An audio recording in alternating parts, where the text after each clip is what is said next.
Agriculture department ಮತ್ತು ಅವರ group and ನಾವೇನು ಮೊನ್ನೆ ಫೈಂಡ್ ಔಟ್ ಮಾಡಿದ್ವಿ, ಒಂದು ಐಡಿಯಾವನ್ನು ತೆಗೆದಿದ್ದೆ. ಅದರೊಳಗೆ ನನಗೊಂದು ಬೋಟ್ ಸಿಕ್ಕಿತ್ತು. ಬಟ್ ನಾ ತ್ರಿಚೂರ್ ಅಂದರೆ Thrissur and Trichur two different place ಇದೆ. ತಿರುಚಿ ಇದನ್ನು ತಮಿಳ್ನಾಡು, ನಾ ತಿಳ್ಕೊಂಡೆ ತಮಿಳ್ನಾಡು ಅಂತ ತಿಳ್ಕೊಂಡೆ. ಆಮೇಲೆ ಇದು ತ್ರಿಚೂರ್ ಅಂತ ಗೊತ್ತಾಯಿತು. ಇದು ಕೇರಳ ಓನ್ಲಿ, ಕೇರಳದ ಒಂದು ಭಾಗ ಡಿಸ್ಟ್ರಿಕ್ಟ್. ಅಲ್ಲಿಂದ ಏನು ನಾವು ಬೋಟ್ ನೋಡಿದ್ವಿ, ಆ ಬೋಟಿನ ಇವತ್ತು ಅಸಿಸ್ಟೆಂಟ್ ಮತ್ತು ಇವರು ಆ ಬೋಟನ್ನು ಡಿಸೈನ್ ಮಾಡಿದವರೇ ಇವರು. ಗುಡ್ ನೇಮ್ ನಿತಿನ್ ಅಂತ ಹೇಳ್ಕೊಂಡು.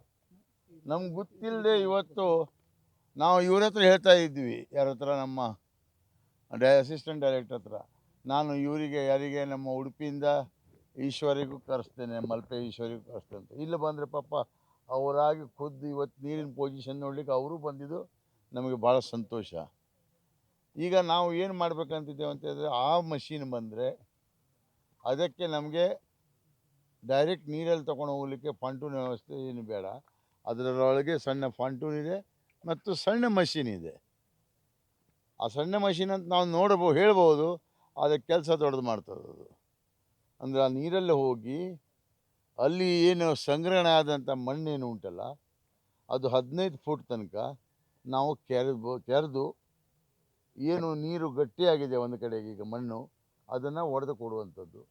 ಮತ್ತು ಆಲದ ಮರ ಸ್ವಲ್ಪ ಆಚೆ ಈಚೆ ಮಾಡಿ ಅದಕ್ಕೂ ಅಡ್ಡ ಡೈರೆಕ್ಷನ್ ಇದ್ದದನ್ನು ಸ್ಟ್ರೇಟ್ ಡೈರೆಕ್ಷನ್ ಮಾಡಿದರೆ ಅದನ್ನು ಎಳಿಲಿಕ್ಕೆ ಏನಾದರೂ ವೈರ್ ರೋಪ್ ಹಾಕಲಿಕ್ಕೆ ಇವರು ಟ್ರೈ ಮಾಡ್ತಾರೆ. ಅದಕ್ಕೆ ನಮ್ಮದು ಹೈ ಭೂಮಿ ಇಲ್ಲೇ ಉಂಟು ಇನ್ನೂ ತನಕ. 60 ಫೀಟ್ ಭೂಮಿಂದು ನಾವು ಪಾಪ ಒಂದು ITDC ಅಂತ ಕಂಪನಿನ ತಂದಿದ್ದೇನೆ. ಅವರು ಇವತ್ತಿನ ತನಕ ಇಲ್ಲೇ ಇಟ್ಟು ಹೋಗಿದ್ದಾರೆ. ಯಾವಾಗ ಬೇಕಾದರೆ ಯೂಸ್ ಮಾಡಿ, ನೀವು ಬೇಡ ಅಂದಮೇಲೆ ನನಗೆ ಕೊಡಿ ಅಂತ ಹೇಳಿದ್ದಾರೆ. ಆಯಿತಾ? ಮತ್ತು ಮತ್ತೊಂದು ನಾನು ಸಿ ಪ್ಲ್ಯಾನ್ನಲ್ಲಿ ಅವರಿಗೆ ಇವತ್ತೊಂದು ಆ್ಯಡ್ ಮಾಡಿದ್ದೀನಿ.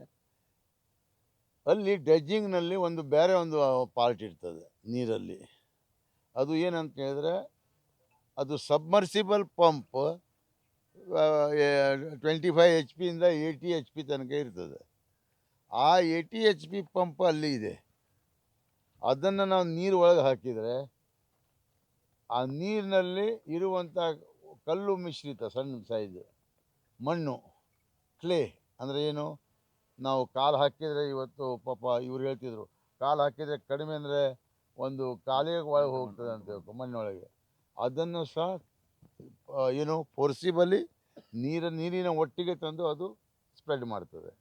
ಹಾಗೆ ಮಾಡಿ ಅದನ್ನು ಕ್ಲಿಯರ್ ಮಾಡಿಕೊಟ್ರೆ ಅಮಾವಾಸ್ಯೆ ದಿವಸ 4 ಮತ್ತು 5ನೇ ತಾರೀಕಿಗೆ ಭಾಳಷ್ಟು ನೀರು ಕಡಿಮೆ ಲೆವೆಲ್ ಬರ್ತದೆ.